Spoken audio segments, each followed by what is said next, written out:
para guru dan malaikat pemuja pemimpinnya itu, sama Tuhan diberikan hati yang teguh, ya, semangatnya semangat belajar, diberikan hati yang teguh seperti intan, tidak gampang takut dan tidak gampang gentar.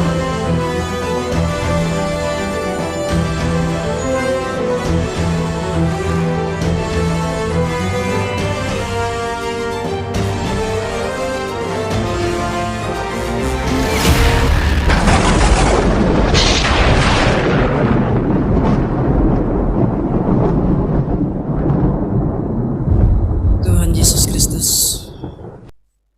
Imam Besar Melkisedek, yang memimpin, melayani, dan mandegani ibadah ini. Tuhan Yesus Maha Baik, kembali kami datang kepada Tuhan. Kami selalu merindukan mendengarkan suara-Mu, suara firman Tuhan, suara yang penuh dengan pengharapan akan kedatangan Tuhan, sebagai mempelai anak domba. Kami memahami bahwa menjelang kedatangan Tuhan, bumi ini akan mengalami penghakiman melalui 7 meterai, 7 sangkakala, dan 7 bokor murka Allah. Dan pada puncaknya, langit bumi yang lama ini dihancurkan, dan kami keluar dari langit lama, bumi lama, memasuki langit baru, bumi baru. Maka proses kesengsaraan tersebut disebut Great Tribulation. Namun bagi kami, sekalipun kesengsaraan tersebut seperti kesengsaraannya perempuan hamil yang melahirkan anaknya, di mana kesengsaraan dan penderitaannya ditambah-tambahi oleh Tuhan, seperti Kejadian pasal 3 ayat 15-16. Tapi kami bersuka cita, kami terlalu birahi kepada Tuhan Yesus Kristus, ingin secepatnya dilepaskan dari ikatan daging, masuk ke dalam tubuh kemuliaan sebagai anak-anak Allah, tubuh astral, dan menikmati semua berkat yang Tuhan sudah sediakan sejak dunia belum dijadikan. Oleh sebab itu Tuhan, kami sangat bersuka cita, dan kami sudah menyiapkan badan jiwa roh kami. Urapilah kami dengan roh yang maha kudus. Taruhlah di dalam diri kami ini roh penurut, roh taat, roh dengar-dengaran, seperti yang Tuhan katakan kepada 7 jemaat. Barang siapa bertelinga, hendaknya mendengarkan suara Roh Kudus. Terima kasih. Anak-anak kecil dengan aktivitasnya juga sangat diberkati Tuhan. Lokasi ini dijaga, dilindungi, dirajut, dan dialing oleh para malaikat. Dalam nama Tuhan Yesus kami berdoa. Amin.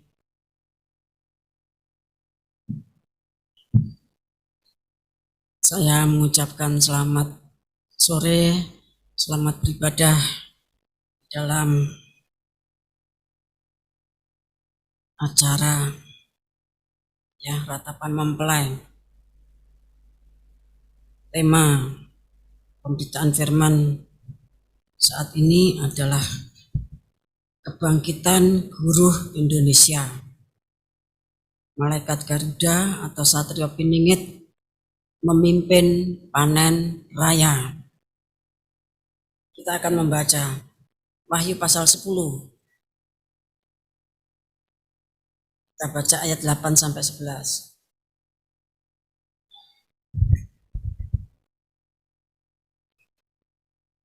Dan suara yang telah kudengar dari langit itu berkata pula kepadaku, katanya, pergilah, ambillah guluan kitab yang terbuka di tangan malaikat yang berdiri di atas laut dan di atas bumi itu.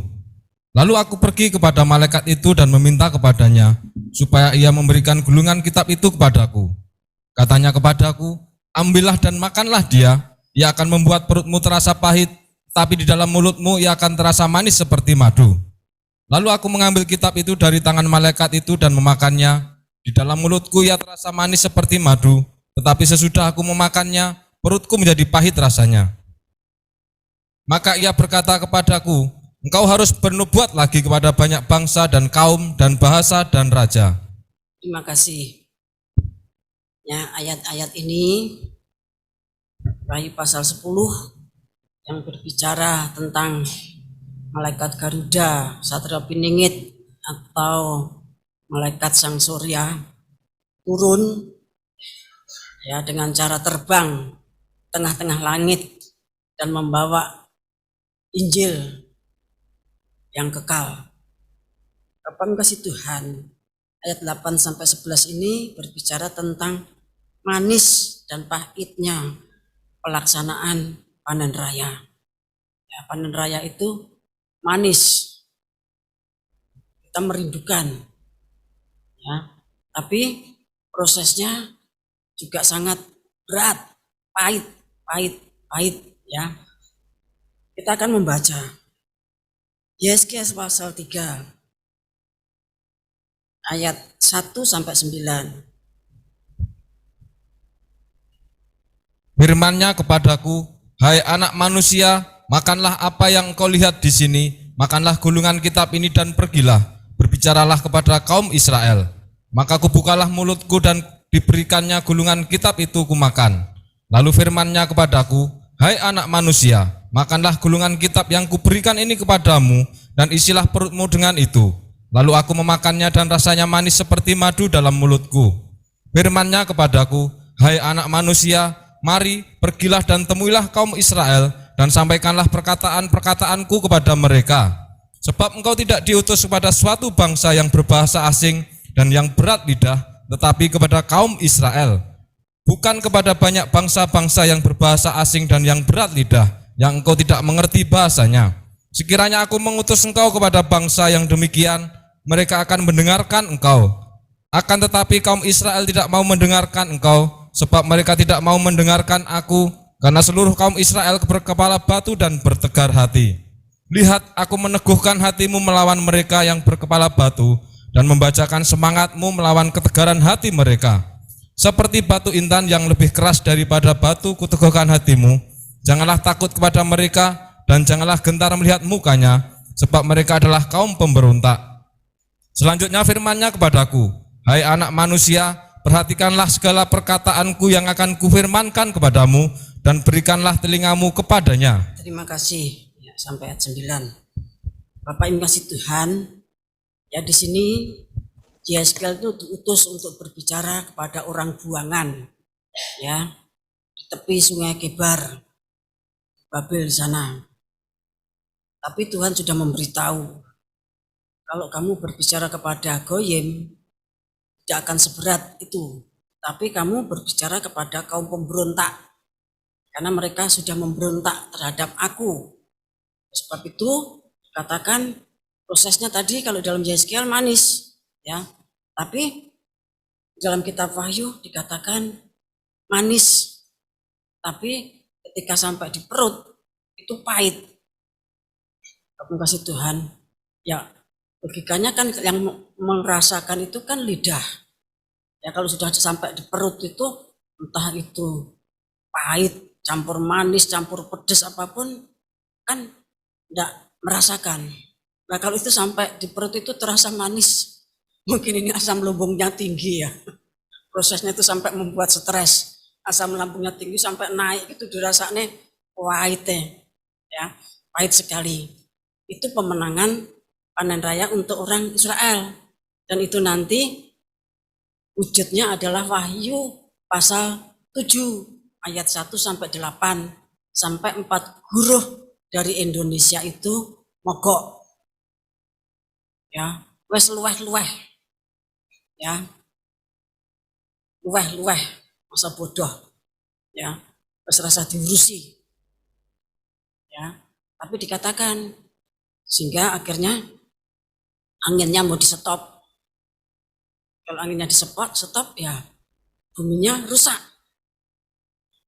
Tapi malaikat yang muncul dari matahari terbit ya itu mengatakan jangan, ya, sabar sampai ya kami memeteraikan hamba-hamba Allah, dan ternyata terdapat 144.000 dari 12 suku Israel. Itu angka figuratif. Artinya pada waktu itu Israel itu sudah mengakui bahwa Tuhan Yesus Kristus adalah kegenapan anak domba Paskah. Ya. Pada hari yang ke-144.000 domba Paskah disembelih. Nah, pada akhir zaman orang Israel ya yang selama ini masih menolak Mesias ya memang sudah banyak yang menerima, tapi secara nasional ya masih belum. Nanti mereka akan dimeterai ya, dimeterai. Ini panenan pertama. Ya, panenan pertama nanti kemudian digabungkan dengan goyim yang jumlahnya juga 144.000. 144.000 ditambah 144.000 tetap jumlahnya 144.000. Mereka adalah perawan yang berdiri di Bukit Sion, yang punya nyanyian baru, yang mengikuti kemana saja anak domba itu pergi. Hidupnya itu tidak bercela, dibuktikan dengan lidah, mulut ya yang bisa dikuasai. Bapak Ibu kasih Tuhan, nah, para guru dan malaikat Garuda pemimpinnya itu sama Tuhan diberikan hati yang teguh, ya semangatnya semangat baja, diberikan hati yang teguh seperti intan, tidak gampang takut dan tidak gampang gentar. Sebab itu kalau kita akan masuk dalam rombongan pengelola panen raya, ya Bapak Ibu kasih Tuhan, maka kita ini jangan gampang-gampang putus asa.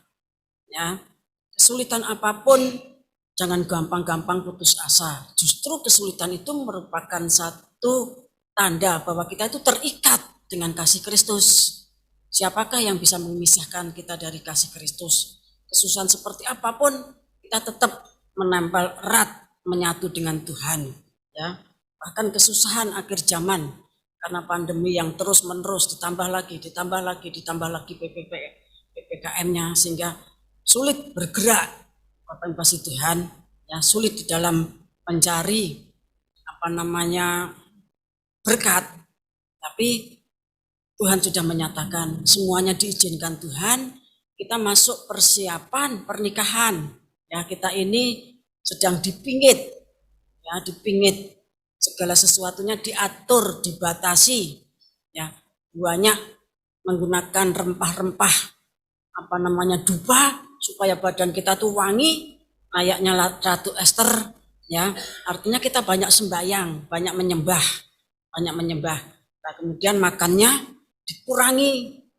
Bukan berarti makan secara jasmani dikurangi, ya. Justru kita tuh di sini esok sore awan bengi mangan terus, ya. Esok sore awan bengi mangan terus. Karena esok sore mangan bengi makan terus malah lali nangis ya. Sebab itu nanti malam betul-betul seperti yang sudah ditulis di sini, ratapan mempelai. Ya. Ratapan mempelai. Sudah diumumkan tadi pagi sama Bu Sondang. Sembayangnya itu 2 sesi. Ya. Jam 9 sampai jam 12, break setengah jam, sembayang lagi sampai jam 3. Ora bar mangan, bar break malah turu. Nah, itu namanya bukan ratapan mempelai, ya. Nanti dirubah supaya apa? Tadi pagi sudah disampaikan kalau kita tuh meratap, Tuhan nanti akan secepatnya mengirim Musa.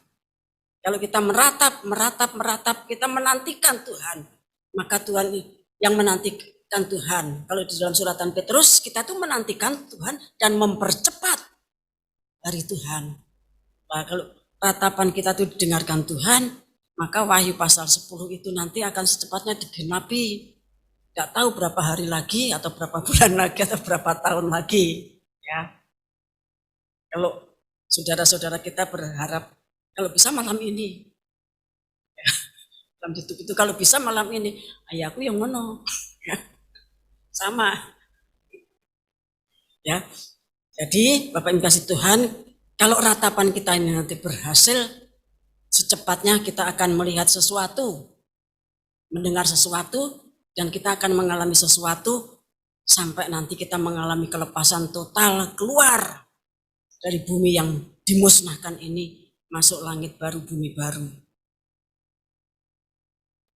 Kita akan membaca Wahyu pasal, maksud saya Wahyu pasal 10 ayat 2.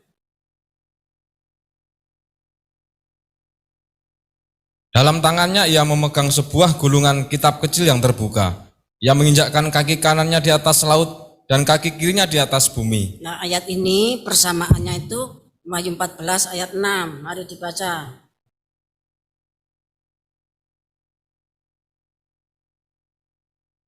Dan aku melihat seorang malaikat lain terbang di tengah-tengah langit, dan padanya ada Injil yang kekal untuk diberitakannya kepada mereka yang diam di atas bumi, dan kepada semua bangsa dan suku dan bahasa dan kaum. Ya, jadi kitab kecil yang terbuka, ya, itu adalah Injil yang kekal, yang harus diberitakan kepada semua, ya, kepada mereka yang diam di atas bumi, semua bangsa, ya, semua suku, semua bahasa, dan semua kaum. Bapak Ibu kasih Tuhan, ya, tentu ini suatu pekerjaan yang besar, ya, satu pekerjaan yang besar. Injil yang kekal. Jadi Injil itu kekal, ya. Kita akan baca Yohanes pasal 3. Nanti pemberitaannya tuh ya seputar ini, ya, ayat 16 sampai 21. Karena begitu besar kasih Allah akan dunia ini, sehingga ia telah mengaruniakan anaknya yang tunggal, supaya setiap orang yang percaya kepadanya tidak binasa, melainkan beroleh hidup yang kekal. Ya, Tuhan, ya, Allah itu mengasihi dunia, karena dunia ini diciptakan oleh Dia. Dan ketika dunia ini terancam kebinasaan, maka yang bisa menyelamatkan itu ya hanya Tuhan sendiri. Dan Dia mengaruniakan anaknya yang tunggal, ya, supaya setiap orang yang percaya tidak binasa. Ya, terus ayat 17 sampai 21. Sebab Allah mengutus anaknya ke dalam dunia bukan untuk menghakimi dunia, melainkan untuk menyelamatkannya oleh Dia. Barang siapa percaya kepadanya, ia tidak akan dihukum. Barang siapa tidak percaya, ia telah berada di bawah hukuman, sebab ia tidak percaya dalam nama anak tunggal Allah. Ya, jadi barang siapa yang percaya, dia tidak dihukum. Tetapi barang siapa yang tidak percaya, ya, ia memang sudah berada dalam hukuman itu, karena ia tidak percaya dalam nama anak tunggal Allah. Terus. Dan inilah hukuman itu, terang telah datang ke dalam dunia, tetapi manusia lebih menyukai kegelapan daripada terang, sebab perbuatan-perbuatan mereka jahat. Sebab barang siapa berbuat jahat, membenci terang, dan tidak datang kepada terang itu, supaya perbuatan-perbuatan yang jahat itu tidak nampak. Tetapi barang siapa melakukan yang benar, ia datang kepada terang, supaya menjadi nyata bahwa perbuatan-perbuatannya dilakukan dalam Allah. Nah, kalau saudara membaca dan menikmati, meresapkan, ya, ayat-ayat ini, tentu itu nanti menimbulkan satu tantangan yang sangat berat, ya, dan menimbulkan juga satu kepahitan. Kepahitan bukan kepahitan karena dendam, ya, tapi satu perasaan yang sakit sekali, ya, manakala dari sanak famili handetolan kita itu tidak diselamatkan, terjadi satu perpisahan yang kekal. Bapak Ibu kasih Tuhan, ya, terjadi satu perpisahan yang kekal, yang satunya masuk langit baru, bumi baru, yang satunya masuk dalam gertak gigi ratap tangis yang kekal. Tentu itu merupakan satu penderitaan yang sangat menusuk, menyakitkan hati. Bapak kasih Tuhan, sebab itu proses dari nubuat tadi ya pahit. Proses dari gulungan kitab yang terbuka yang harus dimakan itu pahit. Tapi manis karena kita sebentar lagi mengalami ya segala kemuliaan yang kita harapkan, segala kemuliaan yang pernah kita dengar, yang dijanjikan oleh Tuhan. Ya. Kemudian kita baca Injil Matius pasal 24 ayat 14.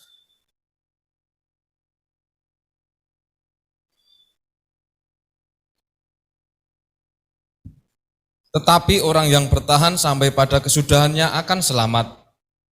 Ayat 14. Dan Injil kerajaan ini akan diberitakan di seluruh dunia menjadi kesaksian bagi semua bangsa. Sesudah itu barulah tiba kesudahannya. Ya, jadi Injil kerajaan, Injil yang kekal sesuai Wahyu pasal 14 ayat 6 tadi ya. Itu akan diberitakan di seluruh dunia menjadi satu kesaksian bagi semua bangsa. Baru setelah itu tiba kesudahannya. Setelah itu barulah terjadi kiamat. Ya, Bapak kasih Tuhan. Kita membaca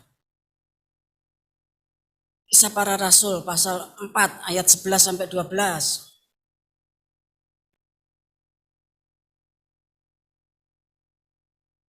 Yesus adalah batu yang dibuang oleh tukang-tukang bangunan, yaitu kamu sendiri, namun ia telah menjadi batu penjuru. Dan keselamatan tidak ada di dalam siapapun juga, selain di dalam Dia, sebab di bawah kolong langit ini tidak ada nama lain yang diberikan kepada manusia, yang olehnya kita dapat diselamatkan. Ya, pemberitaan Injil itu ya sejenis itu. Ya, intinya bahwa keselamatan itu hanya di dalam nama Tuhan Yesus Kristus.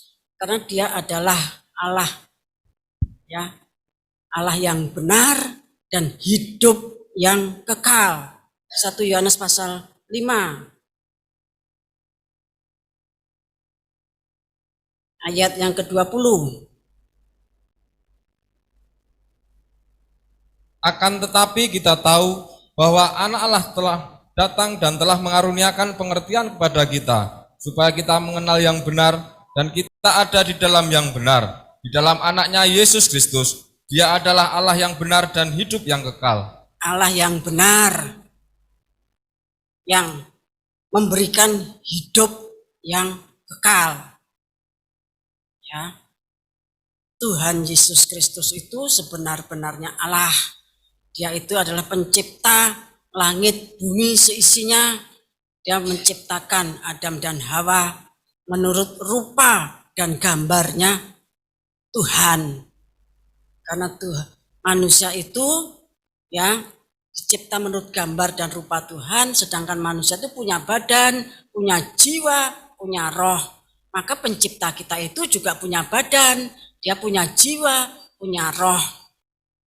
Ya, jadi dia itu punya badan, punya jiwa, punya roh, seperti manusia ini juga punya badan, punya jiwa, punya roh. Karena kita dicipta dengan pola, dengan blat, dengan patron, yaitu pencipta kita. Ya, Bapak Ibu kasih Tuhan, kita akan baca 1 Petrus pasal 2 ayat yang keempat. Ini pemberitaan untuk halaman ya. Dan datanglah kepadanya batu yang hidup itu, yang memang dibuang oleh manusia, tetapi yang dipilih dan dihormat di hadirat Allah. Ya, jadi Tuhan Yesus Kristus itu adalah batu hidup yang memang dia itu dibuang oleh manusia. Ya, dibuang oleh manusia. Bahkan tukang bangunan pun ya membuangnya. Ya. Tukang bangunan itu ya orang-orang Yahudi ya yang tinggal di bait suci ya. Itu membuang batu tersebut. Tetapi batu itu di hadirat Allah adalah terpilih dan dihormati. Bapak kasih Tuhan, dibaca terus, mari. Dan biarlah kamu juga dipergunakan sebagai batu hidup untuk pembangunan suatu rumah rohani, bagi suatu imamat kudus, untuk mempersembahkan persembahan rohani yang karena Yesus Kristus berkenan kepada Allah. Sebab ada tertulis dalam kitab suci, sesungguhnya aku meletakkan di Sion sebuah batu yang terpilih, sebuah batu penjuru yang mahal, dan siapa yang percaya kepadanya tidak akan dipermalukan. Karena itu bagi kamu yang percaya, ia mahal, tetapi bagi mereka yang tidak percaya, batu yang telah dibuang oleh tukang-tukang bangunan telah menjadi batu penjuru, juga telah menjadi batu sentuhan dan suatu batu sandungan. Mereka tersandung padanya karena mereka tidak taat kepada firman Allah, dan untuk itu mereka juga telah disediakan. Ya, jadi untuk orang yang dipilih, untuk orang yang percaya, batu itu mahal. Ya, batu itu berharga. Itu menunjuk kepada batu penjuru, ya, yang menjadi penjuru, batu pertama dari pondasi keselamatan kita. Tapi untuk orang yang tidak percaya, ya dia nanti batu itu tidak ada gunanya, dibuang. Setelah dibuang dia menjadi batu sandungan, ya, menjadi batu sandungan yang membuat orang jatuh, ya.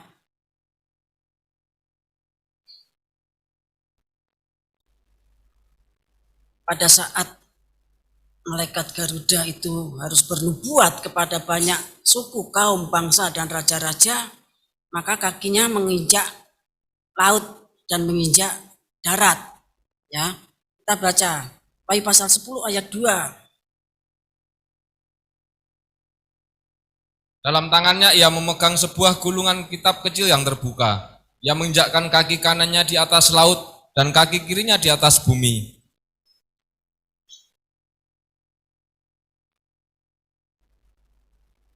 Terima kasih. Ya, bumi itu tempat munculnya nabi palsu, sedangkan laut itu tempat munculnya antikris. Ya, nah kalau diinjak berarti ya mereka tidak bisa bergerak, karena yang menginjak itu bukan sembarang kaki, ya, tapi kaki yang seperti tiang api, ya. Maka kita percaya bahwa pekerjaan panen raya ini pasti berhasil, karena itu adalah pekerjaan Tuhan untuk menyelamatkan umat manusia, ya.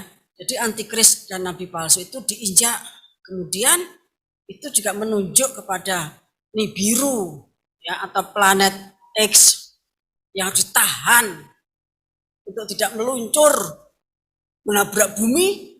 Kalau sudah begitu, ya manusia tidak bisa diselamatkan. Apa yang kasih Tuhan, ya, manusia tidak bisa diselamatkan. Kita baca Efesus pasal 6 ayat 11 sampai 13. Kenakanlah seluruh perlengkapan senjata Allah, supaya kamu dapat bertahan melawan tipu muslihat iblis. Karena perjuangan kita bukanlah melawan darah dan daging, tetapi melawan pemerintah-pemerintah, melawan penguasa-penguasa, melawan penghulu-penghulu dunia yang gelap ini, melawan roh-roh jahat di udara. Sebab itu ambillah seluruh perlengkapan senjata Allah, supaya kamu dapat mengadakan perlawanan pada hari yang jahat itu dan tetap berdiri, sesudah kamu menyelesaikan segala sesuatu. Nah, yang harus diinjak itu, ya, musuh dari dimensi lain yang tidak bisa dilihat, ya, dimensi roh, mulai dari pemimpin tertingginya sampai kerucuknya, ya. Karena itu yang menghambat keselamatan umat manusia, yang menghambat pekerjaan Tuhan, ya, antikris dan nabi palsu, kemudian juga Nibiru atau planet X yang harus Ya, sudah dinubuatkan yang harus menabrak bumi sampai bumi itu keluar dari jalur orbitnya, menggelinding, ya, akhirnya remuk redam, berkeping-keping. Kapan kasih Tuhan, nah itu ditahan dulu, ya, ditahan dulu. Kemudian kita akan berbicara tentang tuwean. Tadi kan temanya tentang panen raya, ya, tentang panen raya. Kita akan baca Wahyu pasal 14 ayat 1 sampai 5. Anak domba dan pengikutnya yang ditebusnya. Dan aku melihat sesungguhnya anak domba berdiri di bukit Sion dan bersama-sama dengan dia 144.000 orang, dan di dahi mereka tertulis namanya dan nama bapaknya. Dan aku mendengar suatu suara dari langit bagaikan desau air bah dan bagaikan deru guru yang dahsyat. Dan suara yang kudengar itu seperti bunyi pemain-pemain kecapi yang memetik kecapinya. Mereka menyanyikan suatu nyanyian baru di hadapan tahta dan di depan keempat makhluk dan tua-tua itu. Dan tidak seorang pun yang dapat mempelajari nyanyian itu selain daripada 144.000 orang yang telah ditebus dari bumi itu. Mereka adalah orang-orang yang tidak mencemarkan dirinya dengan perempuan-perempuan, karena mereka murni sama seperti perawan. Mereka adalah orang-orang yang mengikuti anak domba itu kemana saja ia pergi. Mereka ditebus dari antara manusia sebagai korban-korban sulung bagi Allah dan bagi anak domba itu.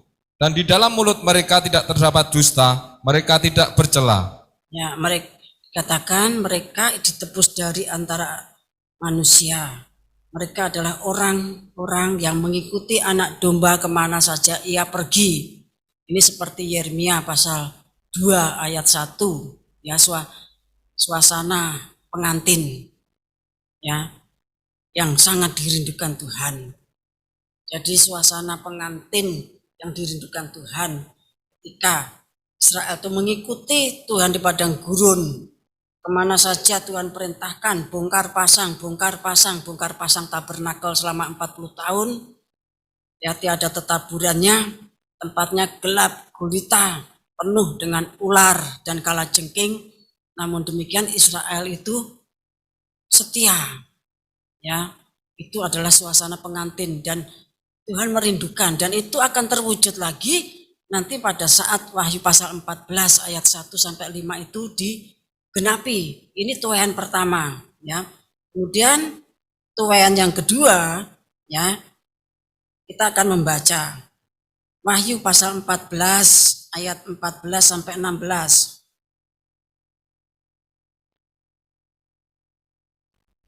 Tuaian di bumi. Dan aku melihat sesungguhnya ada suatu awan putih, dan di atas awan itu duduk seorang seperti anak manusia dengan sebuah mahkota emas di atas kepalanya dan sebilah sabit tajam di tangannya. Maka keluarlah seorang malaikat lain dari bait suci, dan ia berseru dengan suara nyaring kepada dia yang duduk di atas awan itu, ayunkanlah sabitmu itu dan tuailah, karena sudah tiba saatnya untuk menuai, sebab tuaian di bumi sudah masak. Ayat 16. Dan ia yang duduk di atas awan itu mengayunkan sabitnya ke atas bumi, dan bumi pun dituailah. Nah, jadi ini tuaian yang dilakukan oleh Tuhan Yesus Kristus. Ya, ini sudah terjadi, ya, pada Februari tahun 22. Ya, ada penglihatan Tuhan Yesus itu duduk di atas awan, kemudian bumi dituai, ya, dari negara ke negara, dari negara ke negara, dari negara ke negara, dari pulau ke pulau. Ya, Tuhan menceritakan hal tersebut. Kemudian setelah selesai Tuhan itu, basa Jawa ini songgowang. Songgowang itu artinya uangnya ini disangga gini, sambil keliling-keliling lihat kiri kanan mana yang belum dituai. Kasih Tuhan. Jadi itu sudah terjadi, ya.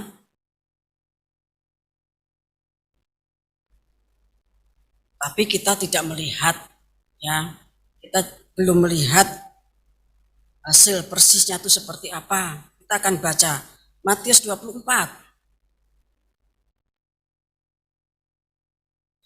ayat 30 sampai 31.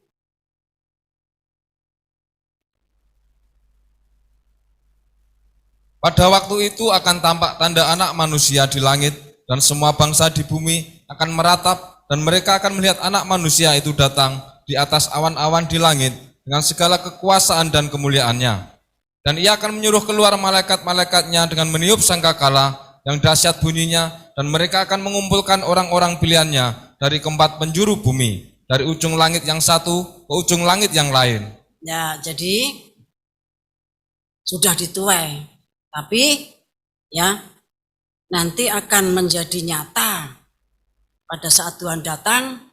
Kemudian Tuhan menyuruh malaikat-malaikatnya ya untuk meniup sangkakala yang dahsyat, sangkakala ketujuh dalam puncaknya, ya.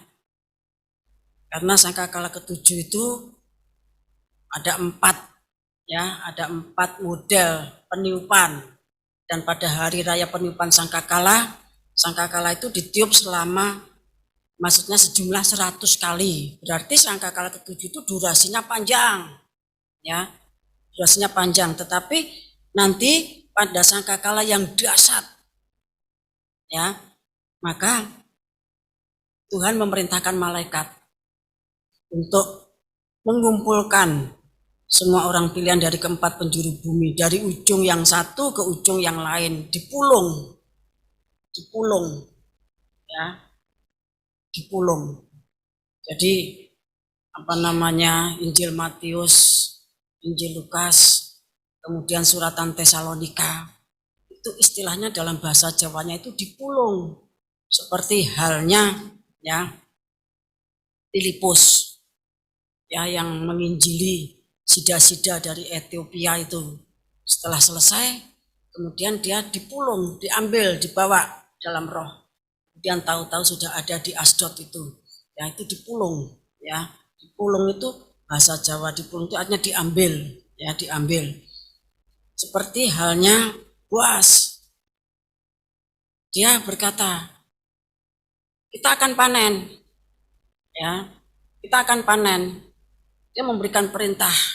Nah, kemudian para hamba-hambanya melakukan panen raya. Demikian juga diizinkannya lah Rut untuk mendapatkan berkat dari sisa-sisa yang memang diperintahkan untuk ditinggalkan. Kalau orang Jawa itu namanya ngasak. Yang ngasak itu yang ngambil sisa-sisa. Kalau orangnya medit, ya dijelimet, dipilih sampai bersih, tidak ada sebutir pun. Tapi kalau Boas itu justru berpesan, kamu jangan terlalu ya sisakan, artinya dengan sengaja disisakan, sehingga Rut itu juga mendapatkan hasil dari panennya Boas tersebut. Nah, jadi ada Tuhan yang melakukan panen, ada pekerja-pekerja, para malaikat yang melakukan panen tersebut. Tapi kasih Tuhan, ya. Jadi panen itu sudah dimulai. Nah, nanti pelaksanaannya kita akan dipulung itu kalau Tuhan datang. Ya, kemudian tuaian selanjutnya kita akan membaca Wahyu pasal 14.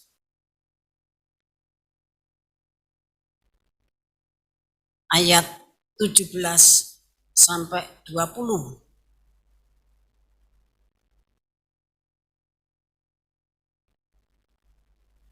Dan seorang malaikat lain keluar dari bait suci yang di surga, juga padanya ada sebilah sabit tajam. Nah, ini ya, juga ada seorang malaikat lain keluar dari bait suci.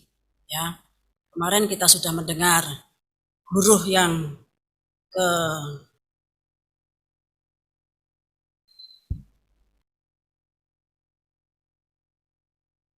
guru yang kedua, ya. Guru yang kedua itu berkhotbah tentang kehancuran Babel. Kemudian guru yang ketiga itu berkhotbah tentang penyembahan yang benar. Dan penyembahan yang salah itu nanti akan membuat orang tersebut, ya, umat tersebut, orang tersebut masuk di dalam hukuman murka Tuhan dan puncaknya masuk neraka. Malaikat kedua, malaikat ketiga, guru Indonesia. Nah, sekarang ini ayat 17 sampai 20 itu adalah malaikat yang ke-1 atau guruh yang pertama. Guruh yang pertama ini ya, dia melakukan panen jiwa ya, itu dia keluar dari bait suci. Ya, keluar dari bait suci dan dia itu punya sabit yang tajam ya, mengayunkan sabitnya ke atas bumi ya. Sabitnya itu saya mendengar ya, sabitnya itu berwarna biru dan merah. Jadi biru kemerahan, merah kebiruan, panjangnya itu 6 meter. Ya, panjangnya itu 6 meter. Sudah disiapkan, sudah ada. Ya, tinggal nanti guru ke-1 yaitu yang akan melakukan panen ya. Kemudian ayat 17-nya, mari. Dan seorang malaikat lain datang dari mezbah, ia berkuasa atas api, dan ia berseru dengan suara nyaring kepada malaikat yang memegang sabit tajam itu, katanya, ayunkanlah sabitmu yang tajam itu, dan potonglah buah-buah pohon anggur di bumi, karena buahnya sudah masak. Nah, ini adalah guru yang keempat. Ya, guru yang keempat itu tugasnya hampir seperti Wahyu pasal 8 ayat 1. Ya, ketika anak domba itu membuka meterai yang ke-7, maka terjadi penyembahan setengah jam, sunyi senyap di surga. Nanti saya akan jelaskan ya, Bapak Ibu kasih Tuhan. Nah, jadi guru yang keempat itu dia itu orangnya kuat sembahyang. Ya, dia hidup di dalam mezbah korban bakaran. Ya. Jadi tidak tampak dia tuh ngapain gitu. Makanya dalam Wahyu pasal 1 ya, sunyi senyap, meterai ke-7 dibuka, sunyi senyap setengah jam.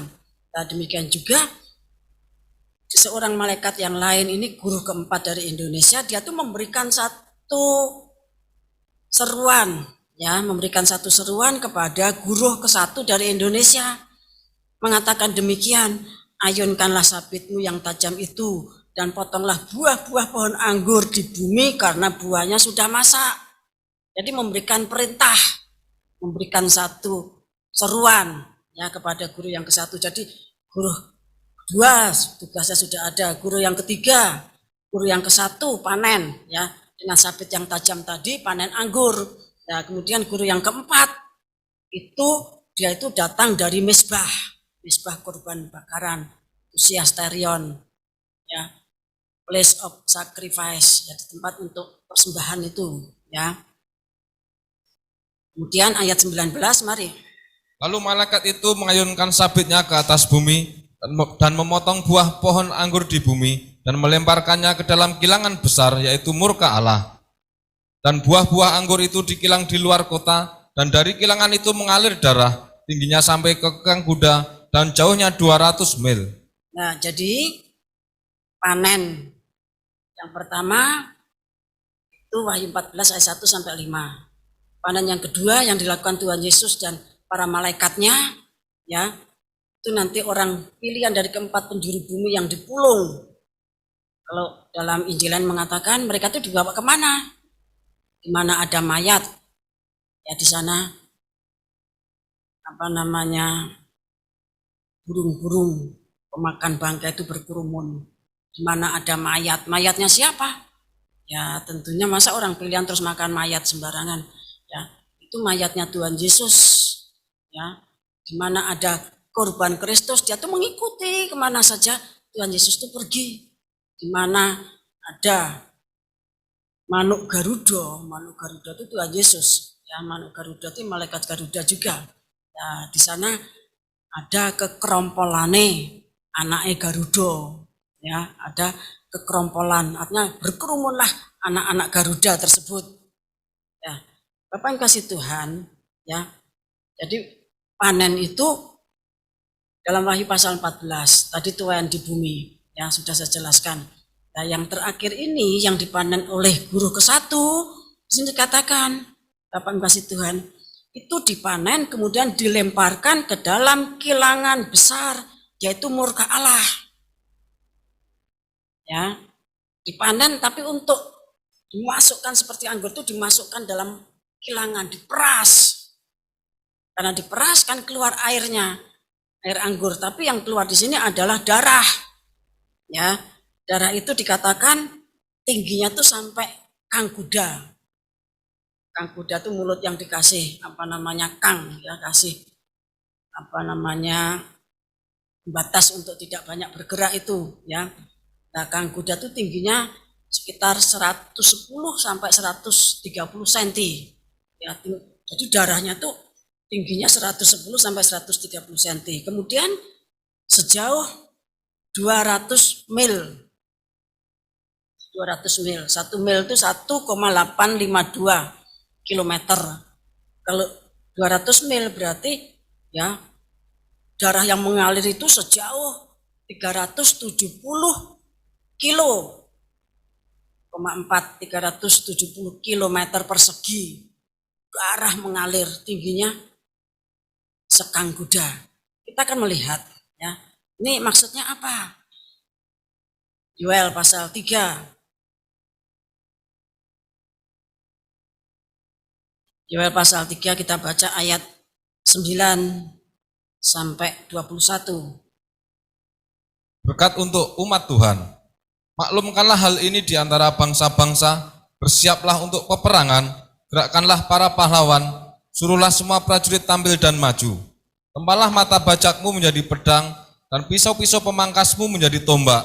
Baiklah orang yang tidak berdaya berkata, aku ini pahlawan. Bergeraklah dan datanglah, hai segala bangsa dari segenap penjuru, dan berkumpullah ke sana, bawalah turun ya Tuhan pahlawan-pahlawanmu. Baiklah bangsa-bangsa bergerak dan maju ke lembah Yosafat, sebab di sana aku akan duduk untuk menghakimi segala bangsa dari segenap penjuru. Nah, mereka itu dibawa ke lembah Yosafat, karena di lembah Yosafat itu akan terjadi penghakiman atas segenap penjuru bumi. Terus, ayunkanlah sabit, sebab sudah masak tuayan. Marilah, iriklah, sebab sudah penuh tempat anggur, tempat-tempat pemerasan kelimpahan, sebab banyak kejahatan mereka. Banyak orang di lembah penentuan. Ya, sudah dekat hari Tuhan di lembah penentuan. Nah, jadi di lembah Yosafat nanti dinubuatkan sabit dari malaikat guru pertama tadi diayunkan dan anggur itu disabit. Karena kejahatan mereka itu sudah banyak, sebab banyak kejahatan mereka. Di sana Tuhan menghakimi. Lembah Yosafat itu adalah lembah penentuan. Ya, sudah dekat hari Tuhan di lembah penentuan. Terus, matahari dan bulan menjadi gelap, dan bintang-bintang menghilangkan cahayanya. Tuhan mengaum dari Sion, dari Yerusalem, ia memperdengarkan suaranya, dan langit dan bumi bergoncang. Tetapi Tuhan adalah tempat perlindungan bagi umatnya, dan benteng bagi orang Israel. Maka kamu akan mengetahui bahwa aku Tuhan adalah Allahmu yang diam di Sion, gunungku yang kudus, dan Yerusalem akan menjadi kudus, dan orang-orang luar tidak akan melintasinya lagi. Pada waktu itu akan terjadi bahwa gunung-gunung akan meneriskan anggur baru, bukit-bukit akan mengalirkan susu, dan segala sungai Yehuda akan mengalirkan air. Mata air akan terbit dari rumah Tuhan, dan akan membasahi lembah Sitim. Mesir akan menyanyi sunyi sepi, dan Edom akan menjadi padang gurun tandus, oleh sebab kekerasan terhadap keturunan Yehuda. Oleh karena mereka telah menumpahkan darah orang yang tak bersalah di tanahnya. Tetapi Yehuda tetap didiami untuk selama-lamanya, dan Yerusalem turun-temurun. Aku akan membalas darah mereka yang belum kubalas, Tuhan tetap diam di Sion. Ya, jadi pembalasan Tuhan itu kadang cepat, kadang lambat. Surat Timotius mengatakan demikian, ya. Demikian juga pahala itu kadang cepat, kadang lambat, ya. Seperti yang terjadi atas Mordekai. Ya, dia itu berbuat baik, tapi tidak secepatnya mendapatkan pahala. Tuhan atur sedemikian rupa, tampaknya ada penundaan, tapi justru waktunya tepat. Ketika orang Israel terancam, ya, kemudian Raja Ahasweros membuka-buka, kemudian dilaporkan, oh ini ada satu peristiwa. Tuanku mau dibunuh, mau diracuni, tapi Tuanku diselamatkan oleh orang Yahudi namanya Mordekai. Sudah dikasih pahala belum? Belum. Nah, akhirnya semuanya terjadi pikirnya Haman waktu dia dipanggil, ini pasti aku. Tapi kenyataannya dia harus mengiring Mordekai yang dipermuliakan, sementara Hamannya berlari-lari di depannya sambil berseru-seru. Jadi segala sesuatu itu entah lambat, entah cepat, semuanya itu diatur Tuhan untuk kebaikan kita. Ya, orang yang menyembah Tuhan itu sangat ngerti, sangat dong. Ya, Roma pasal 8 ayat 26 dan seterusnya, bahwa segala sesuatu itu direka, diatur oleh Tuhan menjadi kebaikan kita yang mengasihi Tuhan. Ya, jadi Bapak Ibu kasih Tuhan, ya, panen di lembah penentuan, panen di lembah Yosafat itu adalah sama dengan Harmagedon. Ya, lembah Yosafat itu kalau kita baca judulnya, ya, berkat untuk umat Tuhan. Padahal di lembah Yosafat itu kan lembah penentuan, Tuhan menghakimi. Ini sejarahnya dulu Raja Israel, ya, Raja Yosafat kalau tidak salah, ya, itu terancam diperangi dan dia ketakutan. Kemudian dia sembahyang sama Tuhan, ya, kemudian dia menghimpun para imam melakukan puji-pujian layaknya seperti perang terhadap Yeriko. Nah, kemudian terjadi, ya, Tuhan sendiri yang berperang, mengalami kemenangan, ya, kemenangan yang hebat sampai mereka itu tinggal mengambil jarahan 3 hari, ya, tentara-tentara itu mengambil jarahan itu tidak selesai. Akhirnya lembah Yosafat itu juga disebut sebagai lembah pujian, ya. Lembah Yosafat itu juga disebut sebagai lembah pujian. Tadinya lembah peperangan, tapi karena Tuhan sendiri yang berperang, maka mereka itu tinggal mengangkat berkat-berkat yang berkelimpahan. Jadi Bapak Ibu kasih Tuhan, panen yang dilakukan oleh guru ke-1 itu panen, ya, mengayunkan sabitnya di lembah Yosafat, atau dalam bahasa lainnya, ya, itu melakukan panen pada perang Harmagedon, ya, pada perang Harmagedon. Sedangkan Tuhan datangnya di Bukit Zaitun. Bapak kasih Tuhan, yang betul yang mana? Yang di Harmageddo atau di lembah Yosafat atau di Bukit Zaitun? Ya, kita tidak usah, ya, kalau firman Tuhan berkata demikian, kemudian kita bingung, kemudian kita berbantah-bantah. Firman itu tidak pernah salah. Yang salah itu kita, yang bodoh itu kita, ya, yang belum dong.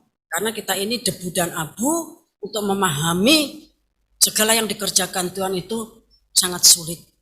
Ya, kita dengan Tuhan itu bagaikan sejauh, ya, bumi dengan langit. Kita tidak bisa melihat apa yang di langit, ya.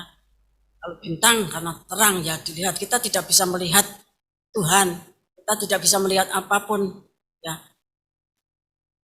Artinya sulit untuk memahami. Tetapi Tuhan katakan, kalau kita tuh hamba Tuhan, nomor 1 percaya.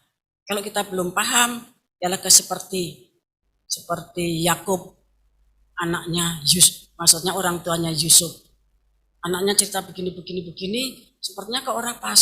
Nah, sebagai orang tua, diam, disimpan di hati. Seperti Maria terhadap para gembala, terhadap orang Majus, terhadap Tuhan Yesus sendiri, ya. Waktu umur 12 tahun sepertinya kok sudah tidak membutuhkan orang tua. Apakah kamu tidak tahu kalau aku harus tinggal di rumah Bapakku? Nah, tapi Maria itu sebagai hamba Tuhan, dia diam, tidak langsung, ya, anaknya yang adalah Tuhan Yesus itu disabuti. Oh, kok ini kurang ajar, ya, prosesmu untuk dikandung itu berat sekali. Kok sekarang seperti itu? Tidak. Seorang hamba Tuhan yang penuh Roh Kudus itu kalau belum dong itu diam, disimpan di dalam hati, nanti tepat pada saatnya itu akan dibukakan, akan dipahamkan. Firman itu tidak kurang, ya. Firman itu tidak ada salahnya. Yang kurang, yang salah, yang penuh dengan cacat celah itu kita manusia. Jadi Bapak Ibu kasih Tuhan, ya, seperti halnya perang dunia pertama dan perang dunia kedua. Perang dunia pertama itu lokasinya banyak. Ada di Eropa, ada di Afrika, ada di Timur Tengah, ada di Kepulauan Pasifik, ada di Cina, ada di lepas pantai Amerika Selatan dan Amerika Utara. Jadi namanya perang dunia ya tersebar di mana-mana. Ya. Kemudian perang dunia kedua, ya, itu lokasinya ada di Eropa Barat, Eropa Timur, ya, Eropa Selatan, Afrika Utara, Asia, sampai Afrika, bahkan di Jepang, ya, demikian dahsyat bom atom yang jatuh di Jepang itu, Bapak Ibu Tuhan.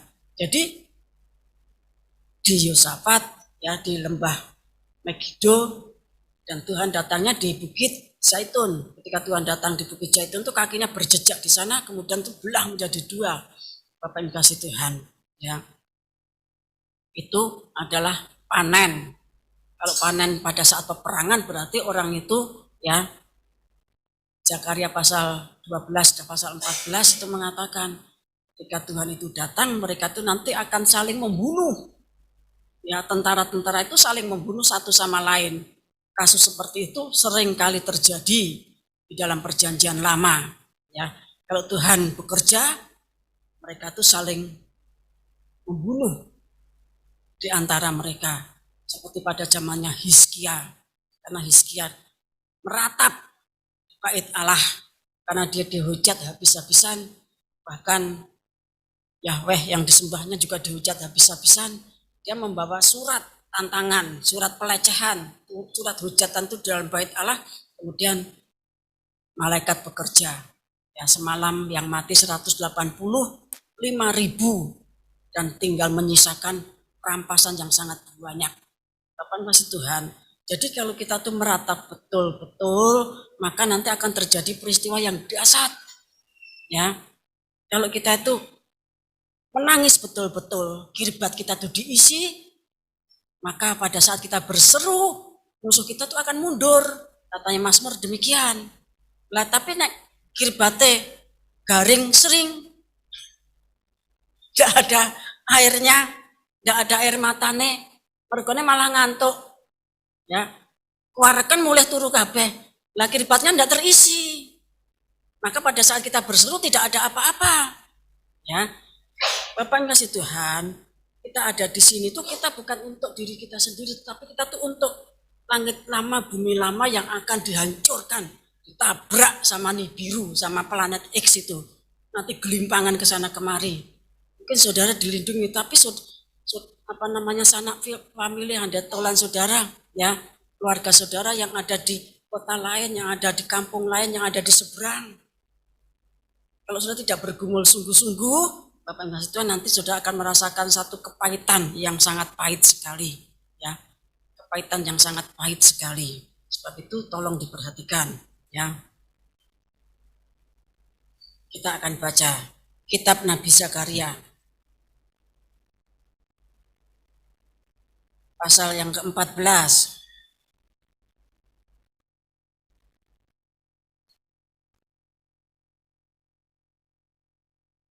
Ayat 1 mulai.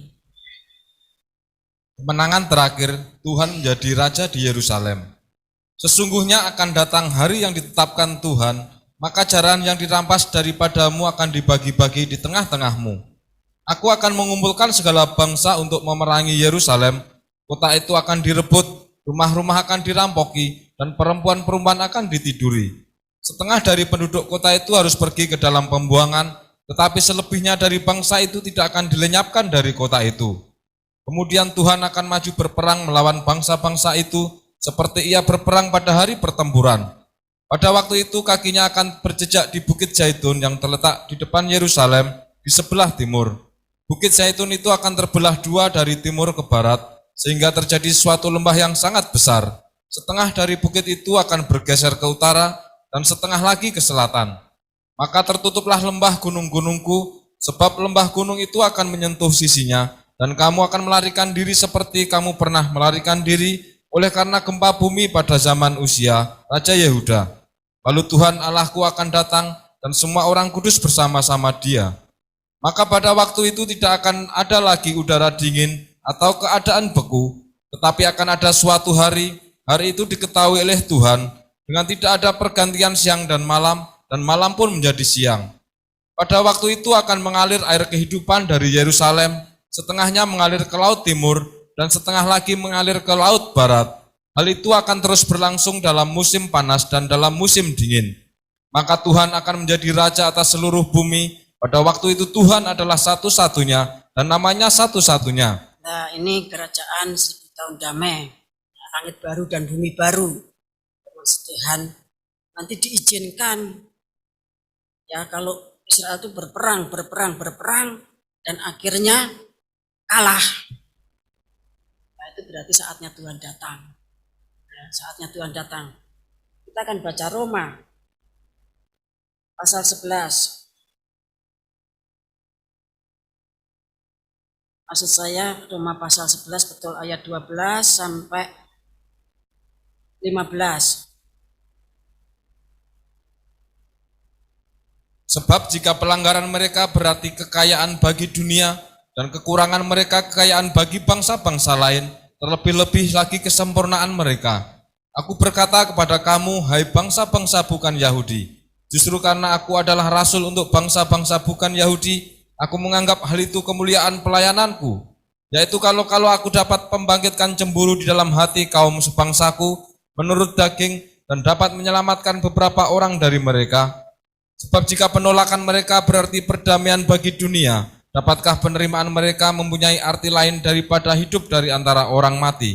Ya, jadi kalau Israel itu masih menolak, berarti itu kekayaan bagi dunia. Ya, dunia itu diberkati.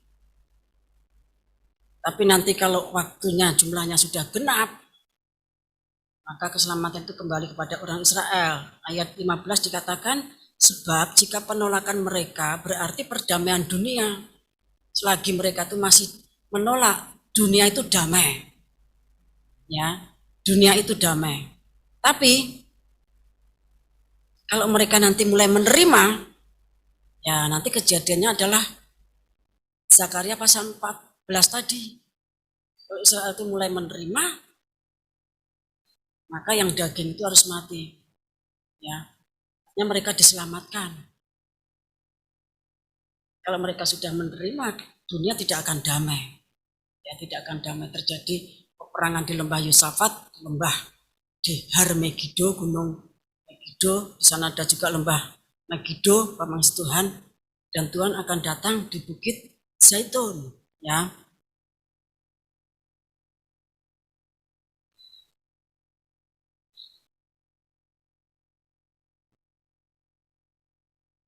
Bapak Ibu ngasih Tuhan, kalau kita mendengarkan pemberitaan firman Tuhan, mendengarkan pembacaan Alkitab, sepertinya didengarkan di telinga itu manis, enak.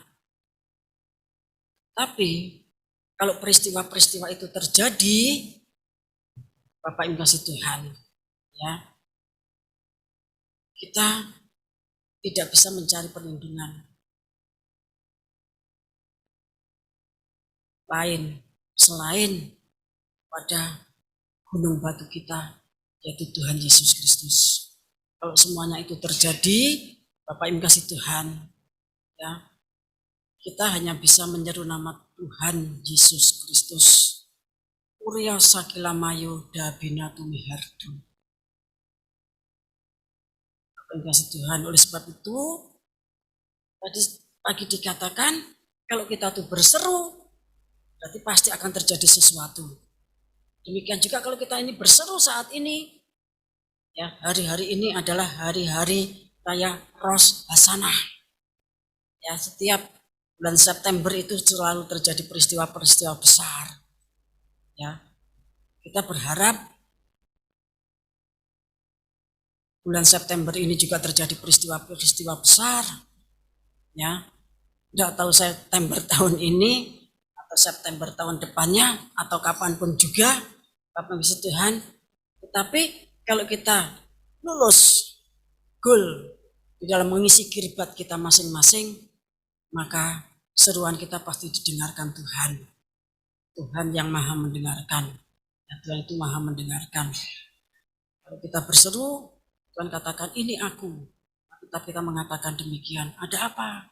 Ya, seperti itu kita akan laksanakan ratapan mempelai ini dengan sungguh-sungguh dengan penuh tanggung jawab. Semoga Tuhan memberkati. Para hamba kekasih datang dari utara, barat, dan sini, jalankan semua ketetapan